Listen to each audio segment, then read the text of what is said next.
मेरे प्यारे देशवासियों, नमस्कार। हम देख रहे हैं कि किस प्रकार से देश पूरी ताकत के साथ कोविड-19 के खिलाफ लड़ रहा है। पिछले 100 वर्षों में यह सबसे बड़ी महामारी है और इसी पैंडेमिक के बीच भारत ने अनेक प्राकृतिक आपदाओं का भी डटकर मुकाबला किया है। इस दौरान साइक्लोन अम्फान आया, साइक्लोन निसर्ग आया, अनेक राज्यों में बाढ़ आई, छोटे बड़े अनेक भूकंप आए, भूस्खलन हुए। अभी अभी पिछले 10 दिनों में ही देश ने फिर 2 बड़े साइक्लोन्स का सामना किया। पश्चिमी तट पर साइक्लोन ताउते और पूर्वी कोस्ट पर साइक्लोन यास।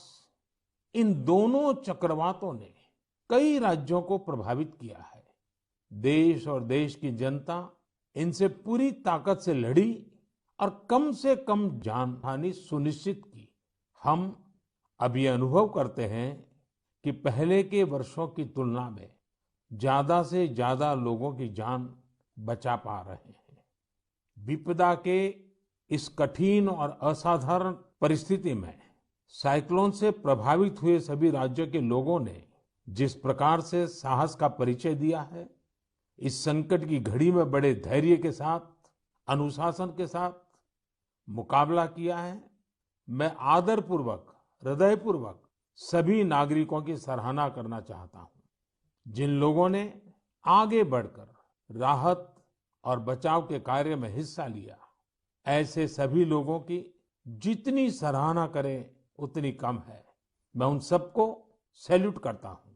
केंद्र, राज्य सरकारें और स्थानीय प्रशासन सभी एक साथ मिलकर इस आपदा का सामना करने में जुटे हुए हैं।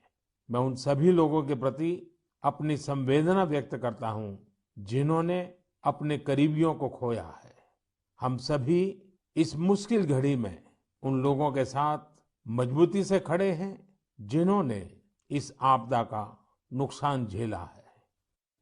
मेरे प्यारे देशवासियों, चुनौती कितनी ही बड़ी हो, भारत का विजय का संकल्प भी हमेशा उतना ही बड़ा रहा है। देश की सामूहिक शक्ति और हमारे सेवा भाव ने देश को हर तूफान से बाहर निकाला है। हाल के दिनों में हमने देखा है कि कैसे हमारे डॉक्टर्स, नर्सेस और फ्रंटलाइन वॉरियर्स, उन्होंने खुद की चिंता छोड़कर दिन रात काम किया और आज भी कर रहे हैं। इस सब के बीच कई लोग ऐसे भी हैं जिनकी कोरोना की सेकंड वेव से लड़ने में बहुत बड़ी भूमिका रही है। मुझसे मन की बात के कई श्रोताओं ने नमो ऐप पर और पत्र के द्वारा इन वॉरियर्स के बारे में चर्चा करने का आग्रह किया है। साथियों, जब सेकंड वेव आई, अचानक से ऑक्सीजन की मांग कई गुना बढ़ गई, तो बहुत बड़ा चैलेंज था। मेडिकल ऑक्सीजन का देश के दूर सुदूर हिस्सों तक पहुंचाना अपने आप में बड़ी चुनौती थी। ऑक्सीजन टैंकर ज्यादा तेज चले, छोटी सी भी भूल हो तो उसमें बहुत बड़े विस्फोट का खतरा होता है। इंडस्ट्रियल ऑक्सीजन का उत्पादन करने वाले काफी प्लांट देश के पूर्वी हिस्सों में हैं। वहां से दूसरे राज्यों में ऑक्सीजन पहुंचाने के लिए भी कई दिन का समय लगता है। देश के सामने आई इस चुनौती में देश की मदद की क्रायोजेनिक टैंकर चलाने वाले ड्राइवर्स ने, ऑक्सीजन एक्सप्रेस ने, एयरफोर्स के पायलट्स ने, ऐसे अनेकों लोगों ने युद्ध स्तर पर काम करके हजारों लाखों लोगों का जीवन बचाया। आज मन की बात में हमारे साथ ऐसे ही एक साथी जुड़ रहे हैं, यूपी के जौनपुर के रहने वाले श्रीमान दिनेश उपाध्याय जी। दिनेश जी, नमस्कार। सर जी प्रणाम। सबसे पहले तो मैं चाहूंगा कि आप जरा अपने बारे में हमें जरूर बताइए। सर, हमारा नाम दिनेश बाबुलनाथ उपाध्याय है। मैं गांव हसनपुर, पोस्ट जमुआ, जिला जौनपुर का निवासी हूं सर। उत्तर प्रदेश से हैं? हाँ सर। जी। और सर, हमारा एक लड़का है, 2 लड़की और औरत और माँ बाप। और आप क्या करते हैं? सर, मैं ऑक्सीजन का टैंकर चलाता हूं सर, लिक्विड ऑक्सीजन का। बच्चों की पढ़ाई ठीक से हो रही है? हाँ सर, बच्चों की पढ़ाई हो रही है। लड़कियां भी पढ़ रही हैं दोनों, और मेरा लड़का भी पढ़ रहा है ये सर। ऑनलाइन पढ़ाई भी ठीक से चलती है उनकी? हाँ सर, अच्छे ढंग से कर रहे हैं। अभी बच्चियां हमारी पढ़ रही हैं, ऑनलाइन में ही पढ़ रही हैं सर। सर 15 से 17 साल हो गया सर, मैं ऑक्सीजन का टैंकर चलाता हूँ सर। अच्छा, आप ये 15-17 साल से सिर्फ ऑक्सीजन लेके जाते हैं, तो सिर्फ ट्रक ड्राइवर नहीं है आप, एक प्रकार से लाखों का जीवन बचाने में लगे हैं। सर हमारा काम ही ऐसा है सर, ऑक्सीजन टैंकर का, कि हमारी जो कंपनी है आइनॉक्स कंपनी, वो भी हमारा लोग का बहुत ख्याल करती है। और हम लोग कहीं भी जाके ऑक्सीजन खाली करते हैं तो हमें बहुत खुशी मिलती है सर। लेकिन अभी कोरोना के समय में आपकी जिम्मेदारी बहुत बढ़ गई है। हाँ सर, बहुत बढ़ गई है। जब आप अपने ट्रक की ड्राइविंग सीट पर होते हैं, तो आपके मन में क्या भाव होता है? पहले की तुलना में क्या अलग अनुभव? काफी दबाव भी रहता होगा, मानसिक तनाव रहता होगा, परिवार की चिंता, कोरोना का माहौल, लोगों की तरफ से दबाव, मांगे, क्या कुछ होता होगा? सर हमें कोई चिंता नहीं होता, हमें खाली यही होता है कि मैं अपना जो कर्तव्य कर रहा हूँ सर जी, वो हम टाइम पे लेके, अगर हमारे ऑक्सीजन से किसी को अगर जीवन मिलता है तो ये हमारे लिए बहुत गौरव की बात है। बहुत उत्तम तरीके से आप अपनी भावना व्यक्त कर रहे हो। अच्छा, ये बताइए, आज जब इस महामारी के समय लोग आपके काम के महत्व को देख रहे हैं, जो शायद पहले इतना नहीं समझा होगा, अब समझ रहे हैं, तो क्या आपके और आपके काम के प्रति उनके नजरिए में परिवर्तन आया है? हाँ सर जी, अभी पहले हम ऑक्सीजन के ड्राइवर कहीं भी जाम में इधर उधर फंसे रहते थे, लेकिन आज के डेट में प्रशासन ने भी हमारा लोग का बहुत हेल्प किया। और जहां भी हम जाते हैं, हम भी, हमारे अंदर से एक जिज्ञासा आती है, हम कितने जल्दी पहुंच के लोगों की जान बचाएं सर। चाहे खाना मिले चाहे न मिले, कुछ भी दिक्कत हो, लेकिन हम हॉस्पिटल पहुंचते हैं जब टैंकर लेके, और देखते हैं कि हॉस्पिटल वाले हम लोग को वी का इशारा करते हैं, उनके फैमिली लोग जिसके घर वाले एडमिट होते हैं। अच्छा, विक्ट्री का भी बताते हैं? हाँ सर, वी बताते हैं, कोई अंगूठा दिखाता है। हमको बहुत तसल्ली आती है हमारे जीवन में कि हमने कोई अच्छा काम जरूर किया है, जो मुझे ऐसा सेवा करने का अवसर मिला है सर। सारी थकान उतर जाती होगी। हाँ सर, हाँ सर। तो घर आकर के बच्चों से बातें बताते हो आप सब? नहीं सर, बच्चे तो हमारे गांव में रहते हैं, हम तो यहाँ आइनॉक्स एयर प्रोडक्ट में मैं ड्राइवरी करता हूँ। 8-9 महीने के बाद तब घर जाता हूँ तो सर। कभी फोन पे बच्चों से बात करते होंगे, हाँ सर, बराबर होता है। तो उनके मन में रहता होगा, पिताजी जरा संभालिए ऐसे समय। सर जी, वो लोग बोलते हैं पापा काम करो लेकिन अपने सेफ्टी से करो, और हम लोग सर सेफ्टी से काम करते हैं। हमारा मानगांव प्लांट भी है, और आइनॉक्स बहुत हमारा लोग का हेल्प करता है। चलिए दिनेश जी, मुझे बहुत अच्छा लगा आपकी बातें सुन करके, और देश को भी लगेगा कि इस कोरोना की लड़ाई में कैसे कैसे किस प्रकार से लोग काम कर रहे हैं। आप 9-9 महीने तक अपने बच्चों को नहीं मिल रहे हैं, परिवार को नहीं मिल रहे हैं, सिर्फ लोगों की जान बच जाए। जब ये देश सुनेगा ना, देश को गर्व होगा कि लड़ाई हम जीतेंगे, क्योंकि दिनेश उपाध्याय जैसे लाखों लाखों ऐसे लोग हैं जो जी जान से जुटे हुए हैं। सर जी, हम लोग कोरोना को किसी ना किसी दिन जरूर हराएंगे सर जी। चलिए दिनेश जी, आपकी ये भावना, यही तो देश की ताकत है। बहुत बहुत धन्यवाद दिनेश जी, और आपके बच्चों को मेरे आशीर्वाद कहिएगा। ठीक है, प्रणाम। धन्यवाद। प्रणाम प्रणाम। धन्यवाद। साथियों, जैसा कि दिनेश जी बता रहे थे, वाकई जब एक टैंकर ड्राइवर ऑक्सीजन लेकर अस्पताल पहुंचते हैं, तो ईश्वर के भेजे गए दूत ही लगते हैं। हम समझ सकते हैं कि ये काम कितनी जिम्मेदारी का होता है, और इसमें कितना मानसिक दबाव भी होता है। साथियों, चुनौती के इसी समय में ऑक्सीजन के ट्रांसपोर्टेशन को आसान करने के लिए भारतीय रेल भी आगे आई है। ऑक्सीजन एक्सप्रेस, ऑक्सीजन रेल ने सड़क पर चलने वाले ऑक्सीजन टैंकर से कहीं ज्यादा तेजी से, कहीं ज्यादा मात्रा में ऑक्सीजन देश के कोने कोने में पहुंचाई। माताओं बहनों को ये सुनकर गर्व होगा कि एक ऑक्सीजन एक्सप्रेस तो पूरी तरह महिलाएं ही चला रही हैं। देश की हर नारी को इस बात का गर्व होगा। इतना ही नहीं, हर हिंदुस्तानी को गर्व होगा। मैंने ऑक्सीजन एक्सप्रेस के एक लोको पायलट शिरीषा गजनी जी को मन की बात में आमंत्रित किया है। शिरीषा जी, नमस्ते। नमस्ते सर। कैसे है सर? मैं बहुत ठीक हूँ शिरिषा जी। मैंने सुना है कि आप तो रेलवे पायलट के रूप में काम कर रही है और मुझे बताया गया कि आपकी पूरी महिलाओं की टोली ये ऑक्सीजन एक्सप्रेस को चला रही है। शिरिषा जी, आप बहुत ही शानदार काम कर रही हैं।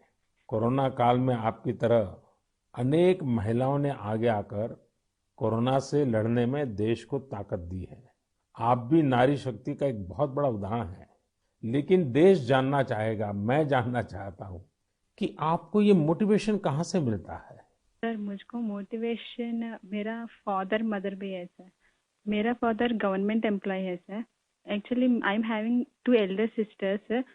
We are 3 members ladies only, but my father giving very encourage to work.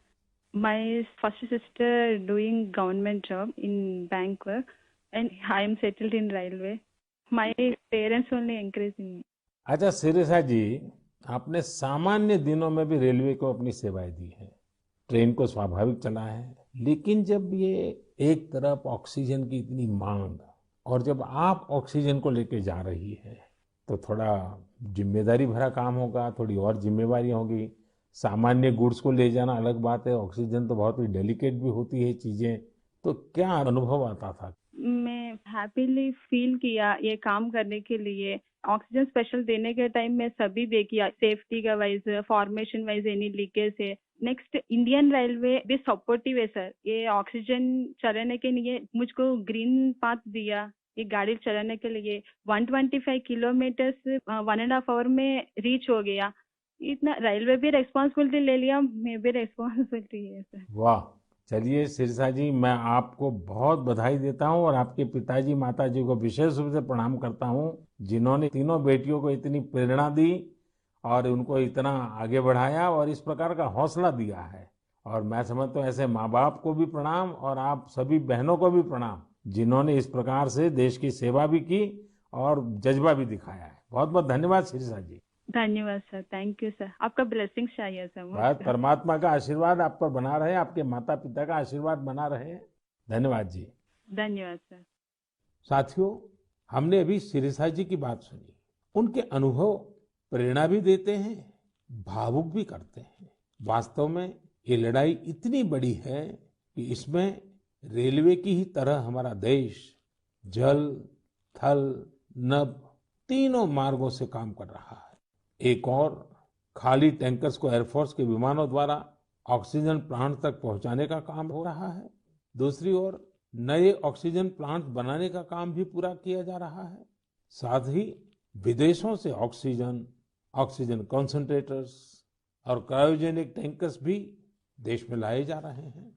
इसलिए इसमें नेवी भी लगी, एयरफोर्स भी लगी, आर्मी भी लगी और डीआरडीओ जैसी हमारी संस्थाएं भी जुटी हैं।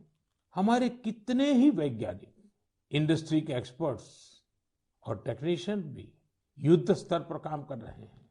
इन सब के काम को जानने की, समझने की जिज्ञासा सभी देशवासियों के मन में है। इसलिए हमारे साथ हमारी एयरफोर्स के ग्रुप कैप्टन पटनायक जी जुड़ रहे हैं। पटनायक जी, जय हिंद। सर जय हिंद। सर मैं ग्रुप कैप्टन ए.के. पटनायक हूँ, वायुसेना स्टेशन हिंडन से बात कर रहा हूँ। पटनायक जी, कोरोना से लड़ाई के दौरान आप बहुत बड़ी जिम्मेवारी संभाल रहे हैं। दुनिया भर में जाकर के टैंकर लाना, टैंकर यहाँ पहुंचाना। मैं जानना चाहूंगा कि एक फौजी के नाते एक अलग प्रकार का काम आपने किया है। मरने मारने के लिए दौड़ना होता है, आज आप जिंदगी बचाने के लिए दौड़ रहे हैं। कैसा अनुभव हो रहा है? सर इस संकट के समय में हमारे देशवासियों को मदद कर सकते हैं, ये हमारे लिए बहुत ही सौभाग्य का काम है सर। और ये जो भी हमें मिशंस मिले हैं, हम बखूबी से उसको निभा रहे हैं। हमारी ट्रेनिंग और सपोर्ट सर्विसेज जो हैं हमारी पूरी मदद कर रहे हैं। और सबसे बड़ी चीज है सर, इसमें जो हमें जॉब सेटिस्फैक्शन मिल रही है वो बहुत ही हाई लेवल पे है और इसी की वजह से हम कंटिन्यूअस ऑपरेशंस कर पा रहे हैं। कैप्टन, आप इन दिनों जो जो प्रयास किए हैं और वो भी कम से कम समय में सब कुछ करना पड़ा है, उसमें अभी इन दिनों क्या रहा आपका? सर पिछले 1 महीने से हम कंटिन्यूअसली ऑक्सीजन टैंकर्स और liquid oxygen containers domestic destination और इंटरनेशनल डेस्टिनेशन दोनों से उठा रहे हैं सर। करीब 1600 सॉर्टी से ज्यादा एयरफोर्स कर चुकी है और 3000 से ज्यादा घंटे हम उड़ चुके हैं। करीब 160 इंटरनेशनल मिशन कर चुके हैं, जिस वजह से हम हर जगह से ऑक्सीजन टैंकर्स, जो पहले अगर डोमेस्टिक में 2 से 3 दिन लगते थे, हम उसको 2 से 3 घंटे में एक जगह से दूसरी जगह पहुंचा सकते हैं सर। और इंटरनेशनल मिशंस में भी within 24 hour continuous round the clock operations करके पूरी एयरफोर्स इसमें लगी हुई है कि जितनी जल्दी हो सके हम जितने ज्यादा टैंकर ला सकें और देश की मदद कर सकें सर। कैप्टन, आपको इंटरनेशनल में अभी कहाँ कहाँ दौड़ भागना पड़ा? सर शॉर्ट नोटिस पे हमें सिंगापुर, दुबई, बेल्जियम, जर्मनी और यूके, ये सब जगह पे different fleets of the Indian air force sir, IL-76, C-17 और बाकी सारे विमान गए थे, C-130, जो बहुत ही शॉर्ट नोटिस पे ये मिशन प्लान करके हमारी ट्रेनिंग और जोश की वजह से हम टाइमली इन मिशन को कंप्लीट कर पाए सर। देखिए, इस बार देश गर्व अनुभव करता है कि जल हो, थल हो, नभ हो, हमारे सारे जवान इस कोरोना के खिलाफ लड़ाई में लगे हैं।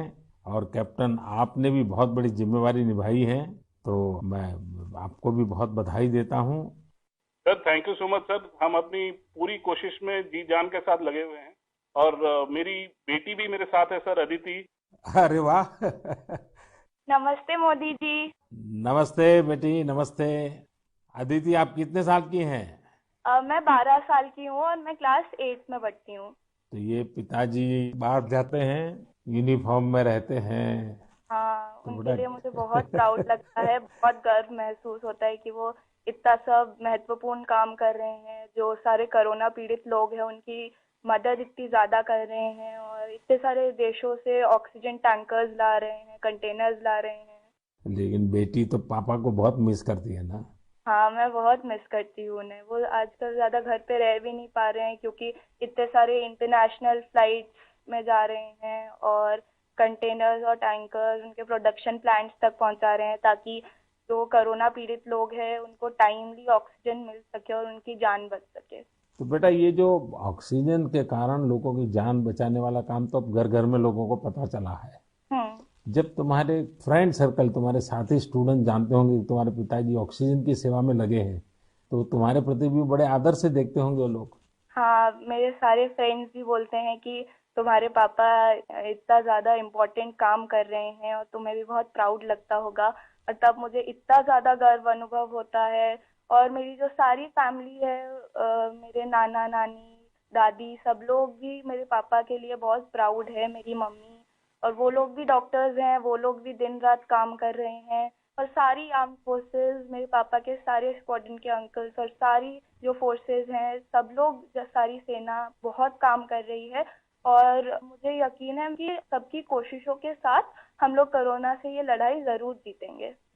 हमारे यहाँ कहते हैं कि बेटी जब बोलती है ना, तो उसके शब्दों में सरस्वती विराजमान होती है। और जब अदिति बोल रही है कि हम जरूर जीतेंगे, तो एक प्रकार से ये ईश्वर की वाणी बन जाती है। अच्छा अदिति, अभी तो ऑनलाइन पढ़ती होगी? हाँ, अभी तो हमारे सारे ऑनलाइन क्लासेस चल रहे हैं और अभी हम लोग घर पे भी सारे फुल प्रिकॉशंस ले रहे हैं। और कहीं अगर बाहर जाना है तो फिर डबल मास्क पहन के और सब कुछ सारे प्रिकॉशंस और पर्सनल हाइजीन मेंटेन कर रहे हैं, सब चीज़ों का ध्यान रख रहे हैं। अच्छा बेटा, तुम्हारी क्या हॉबीज है, क्या पसंद है?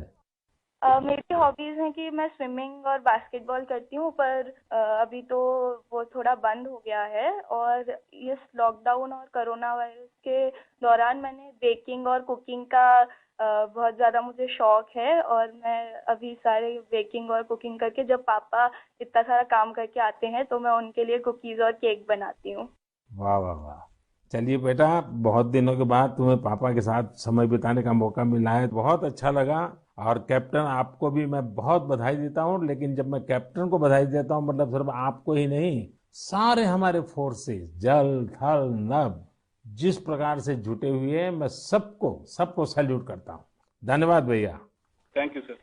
साथियों, वाकई हमारे इन जवानों ने, इन वॉरियर्स ने जो काम किया है, इसके लिए देश इन्हें सैल्यूट करता है।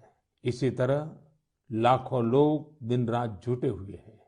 जो काम वो कर रहे हैं वो उनके रूटीन काम का हिस्सा नहीं है। इस तरह की आपदा तो दुनिया पर 100 साल बाद आई है। एक शताब्दी के बाद इतना बड़ा संकट, इसलिए इस तरह के काम का किसी के पास कोई भी अनुभव नहीं था। इसके पीछे देश सेवा का जज्बा है और एक संकल्प शक्ति है। इसी से देश ने वो काम किया है जो पहले कभी नहीं हुआ। आप अंदाजा लगा सकते हैं, सामान्य दिनों में हमारे यहाँ एक दिन में 900 metric ton liquid medical oxygen का प्रोडक्शन होता था। अब ये 10 गुना से भी ज्यादा बढ़कर करीब करीब 9,500 मीट्रिक टन प्रतिदिन उत्पादन हो रहा है। इस ऑक्सीजन को हमारे वॉरियर्स देश के दूर सुदूर कोने तक पहुंचा रहे हैं। मेरे प्यारे देशवासियों, ऑक्सीजन पहुंचाने के लिए देश में इतने प्रयास हुए, इतने लोग जुटे। एक नागरिक के तौर पर ये सारे कार्य प्रेरणा देते हैं। एक टीम बनकर हर किसी ने अपना कर्तव्य निभाया है। मुझे बेंगलुरु से उर्मिला जी ने कहा है कि उनके पति लैब टेक्नीशियन है और ये भी बताया है कि कैसे इतनी चुनौतियों के बीच वो लगातार टेस्टिंग का काम करते रहे हैं। साथियों, कोरोना की शुरुआत में देश में केवल एक ही टेस्टिंग लैब थी, लेकिन आज 2,500 से ज्यादा लैब्स काम कर रही हैं। शुरू में कुछ 100 टेस्ट एक दिन में हो पाते थे, अब 20 लाख से ज्यादा टेस्ट एक दिन में होने लगे हैं। अब तक देश में 33 करोड़ से ज्यादा सैंपल की जांच की जा चुकी है। ये इतना बड़ा काम इन साथियों की वजह से ही संभव हो रहा है। कितने ही फ्रंटलाइन वर्कर्स सैंपल कलेक्शन के काम में लगे हुए हैं। संक्रमित मरीजों के बीच जाना, उनका सैंपल लेना, ये कितनी सेवा का काम है। अपने बचाव के लिए इन साथियों को इतनी गर्मी में भी लगातार पीपीई किट पहन के ही रहना पड़ता है। इसके बाद ये सैंपल लैब में पहुंचता है। इसलिए जब मैं आप सबके सुझाव और सवाल पढ़ रहा था तो मैंने तय किया कि हमारे इन साथियों की भी चर्चा जरूर होनी चाहिए। इनके अनुभवों से हमें भी बहुत कुछ जानने को मिलेगा। तो आइए दिल्ली में एक लैब टेक्नीशियन के तौर पर काम करने वाले हमारे साथी प्रकाश कांडपाल जी से बात करते हैं। प्रकाश जी नमस्कार। नमस्कार आदरणीय प्रधानमंत्री जी। प्रकाश जी, सबसे पहले तो आप मन की बात के हमारे सभी श्रोताओं को अपने बारे में बताइए। आप कितने समय से ये काम कर रहे हैं और कोरोना के समय आपका क्या अनुभव रहा है? क्योंकि देश के लोगों को इस प्रकार से न टीवी पर दिखते हैं, न अखबार में दिखते हैं, फिर भी एक ऋषि की तरह लैब में रह करके काम कर रहे हैं। तो मैं चाहूंगा कि आप जब बताएंगे तो देशवासियों को भी जानकारी मिलेंगी कि देश में काम कैसे हो रहा है। सर, मैं दिल्ली सरकार के स्वास्थ्य संस्थान institute of liver and biliary sciences नाम के हॉस्पिटल में पिछले 10 वर्षों से लैब टेक्नीशियन के रूप में कार्यरत हूँ। मेरा स्वास्थ्य क्षेत्र का अनुभव 22 वर्षों का है। आईएलबीएस से पहले भी मैं दिल्ली के Apollo hospital, Rajiv Gandhi cancer hospital, Rotary blood bank जैसे प्रतिष्ठित संस्थान में काम कर चुका हूँ। सर, यद्यपि सभी जगह मैंने रक्त कोष विभाग में अपनी सेवाएं दी, परंतु पिछले वर्ष 1 अप्रैल 2020 से मैं आईएलबीएस के वायरोलॉजी डिपार्टमेंट के अधीनस्थ कोविड टेस्टिंग लैब में कार्य कर रहा हूँ। निस्संदेह कोविड महामारी में स्वास्थ्य एवं स्वास्थ्य से संबंधित सभी साधन संसाधनों पर अत्यधिक दबाव पड़ा, पर मैं इस संघर्ष के दौर को निजी तौर पर इसमें ऐसा अवसर मानता हूँ जब राष्ट्र, मानवता, समाज हमसे अधिक उत्तरदायित्व, सहयोग, हमसे अधिक सामर्थ्य और हमसे अधिक क्षमता के प्रदर्शन की अपेक्षा करता है और आशा करता है। और सर, जब हम राष्ट्र के, मानवता के, समाज की अपेक्षा के और आशा के अनुरूप अपने स्तर पर, जो कि एक बूंद के बराबर है, हम उस पर काम करते हैं, खरा उतरते हैं, तो एक गौरव की अनुभूति होती है। कभी जब हमारे घर वाले भी आशंकित होते हैं या थोड़ा उन्हें भय लगता है, तो ऐसे अवसर पे उनको स्मरण कराता हूँ कि हमारे देश के जवान, जो कि सदैव ही परिवार से दूर सीमाओं पर विषम और असामान्य परिस्थितियों में देश की रक्षा कर रहे हैं, उनकी तुलना में तो हमारा जोखिम जो है कम है, बहुत कम है। तो वो भी इस चीज को समझते हैं और मेरे साथ में एक तरह से वो भी सहयोग करते हैं और वो भी इस आपदा में समान रूप से जो भी सहयोग है उसमें अपनी सहभागिता निभाते हैं। प्रकाश जी, एक तरफ सरकार सबको कह रही है कि दूरी रखो, दूरी रखो। कोरोना में एक दूसरे से दूर रहो, और आपको तो सामने से होकर के कोरोना के जीवाणुओं के बीच में रहना ही पड़ता है, सामने से जाना पड़ता है। तो ये अपने आप में एक जिंदगी को संकट में डालने वाला मामला रहता है, तो परिवार को चिंता होना बहुत स्वाभाविक है। लेकिन फिर भी ये लैब टेक्नीशियन का काम सामान्य संजोगों में एक है और ऐसी पेंडेमिक स्थिति में दूसरा है, और वो आप कर रहे हैं तो काम के घंटे भी बहुत बढ़ गए होंगे। रात रात लैब में निकालना पड़ता होगा, क्योंकि इतना करोड़ों लोगों का टेस्टिंग हो रहा है, तो बोझ भी बड़ा होगा। लेकिन अपनी सुरक्षा के लिए भी सावधानी रखते हैं कि नहीं रखते हैं? बिल्कुल रखते हैं सर। हमारे आईएलबीएस की जो लैब है वो डब्ल्यूएचओ से मान्यता प्राप्त है, तो जो सारे प्रोटोकॉल हैं वो इंटरनेशनल स्टैंडर्ड के हैं। हम त्रिस्तरीय जो हमारी पोशाक है उसमें हम जाते हैं लैब में, और उसी में हम काम करते हैं, और उसका पूरा डिस्कार्डिंग का, लेबलिंग का और उनको टेस्टिंग का एक पूरा प्रोटोकॉल है, तो उस प्रोटोकॉल के तहत काम करते हैं। तो सर ये भी ईश्वर की कृपा है कि मेरा परिवार और मेरे जानने वाले अधिकतर जो अभी तक इस संक्रमण से बचे हुए हैं। तो एक चीज है कि अगर आप सावधानी रखते हैं और संयम बरतते हैं तो आप थोड़ा बहुत इससे बचे रह सकते हैं।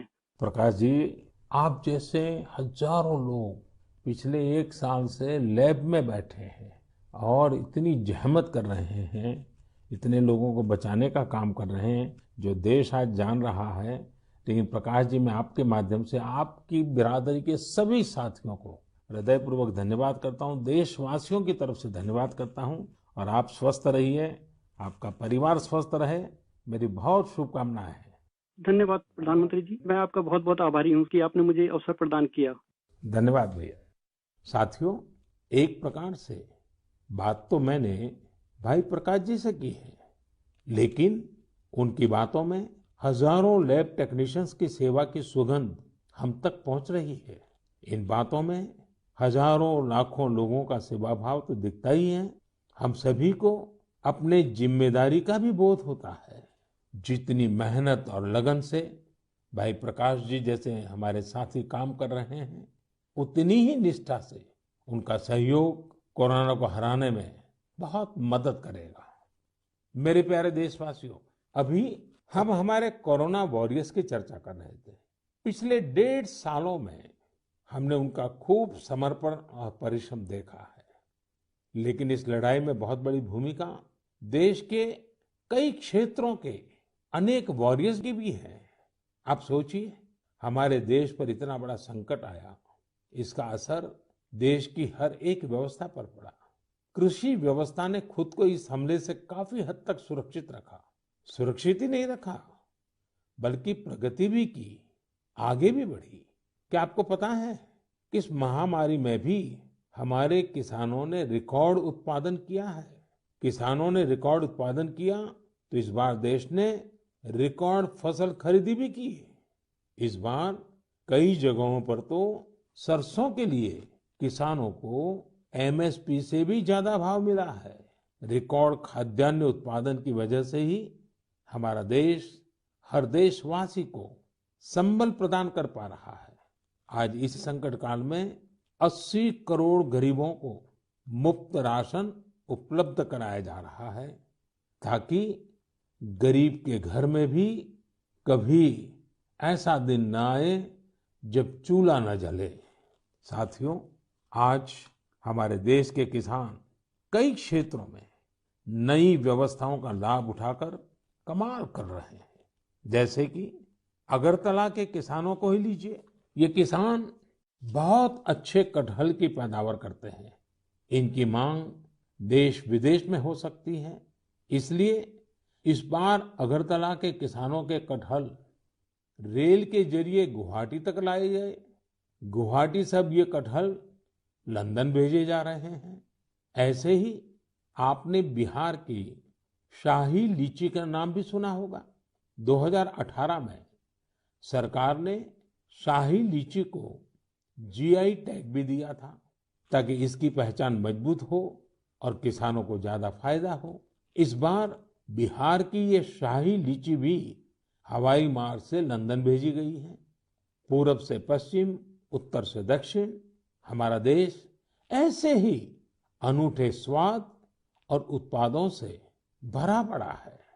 दक्षिण भारत में विजयनगरम के आम के बारे में आपने जरूर सुना होगा। अब भला ये आम कौन नहीं खाना चाहेगा। इसलिए अब किसान रेल सैकड़ों टन विजयनगरम आम दिल्ली पहुंचा रही है।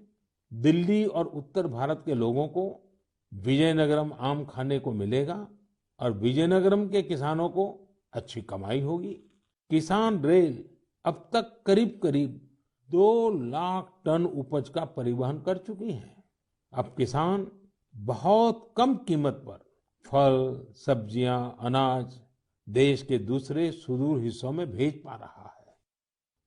मेरे प्यारे देशवासियों, आज 30 मई को हम मन की बात कर रहे हैं और संयोग से ये सरकार के 7 साल पूरे होने का भी समय है। इन वर्षों में देश सबका साथ, सबका विकास, सबका विश्वास के मंत्र पर चला है।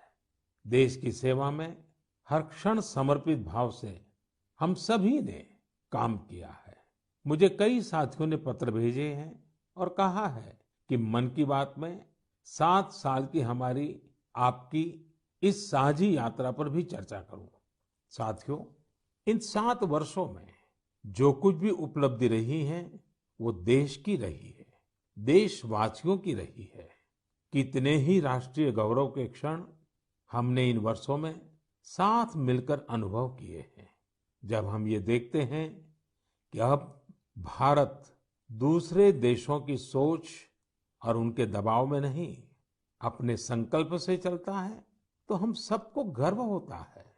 जब हम देखते हैं कि अब भारत अपने खिलाफ साजिश करने वालों को मुंहतोड़ जवाब देता है, तो हमारा आत्मविश्वास और बढ़ता है। जब भारत राष्ट्रीय सुरक्षा के मुद्दों पर समझौता नहीं करता, जब हमारी सेनाओं की ताकत बढ़ती है, तो हमें लगता है कि हाँ, हम सही रास्ते पर हैं। साथियों, मुझे कितने ही देशवासियों के संदेश, उनके पत्र देश के कोने कोने से मिलते हैं। कितने ही लोग देश को धन्यवाद देते हैं कि 70 साल बाद उनके गांव में पहली बार बिजली पहुंची है।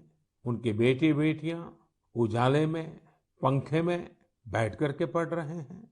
कितने ही लोग कहते हैं कि हमारा भी गांव अब पक्की सड़क से शहर से जुड़ गया है। मुझे याद है, एक आदिवासी इलाके से कुछ साथियों ने मुझे संदेश भेजा था कि सड़क बनने के बाद पहली बार उन्हें ऐसा लगा कि वो भी बाकी दुनिया से जुड़ गए हैं। ऐसे ही कहीं कोई बैंक खाता खोलने की खुशी साझा करता है, तो कोई अलग अलग योजनाओं की मदद से जब नया रोजगार शुरू करता है, तो उस खुशी में मुझे भी आमंत्रित करता है। प्रधानमंत्री आवास योजना के तहत घर मिलने के बाद गृह प्रवेश के आयोजन में कितने ही निमंत्रण मुझे हमारे देशवासियों की ओर से लगातार मिलते रहते हैं।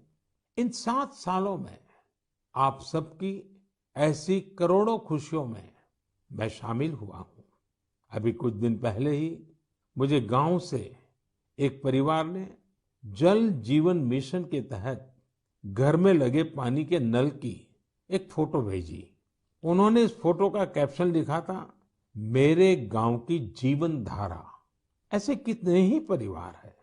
आजादी के बाद 7 दशकों में हमारे देश के केवल 3.5 करोड़ ग्रामीण घरों में ही पानी के कनेक्शन थे, लेकिन पिछले 21 महीनों में ही 4.5 करोड़ घरों को साफ पानी के कनेक्शन दिए गए हैं।